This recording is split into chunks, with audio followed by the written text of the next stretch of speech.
बन्धु सखा त्वमेव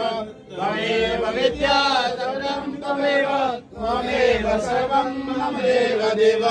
अहं न जानामि विसर्जनं पूजां न जानामि क्षम्यतां सर्वेश्वरि मन्त्रहीनं क्रियाहीनं भक्तिहीनं सुरेश्वरि यत् कृतं मया देवी परिपूर्णं तदस्तु हे मयि सच्चियो जोता वाली माता जी त्वाडी सदा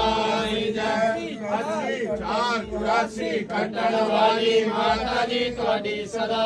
विश्व का कल्याण करने वाली माता जी त्वाडी सदा बाबा माईदास परिवार की रक्षा करने वाली माता जी त्वाडी सदा मेरी पिंडी रानी माता जी त्वाडी सदा करम शिरवाली दा बोल साचे दरबार की जय करा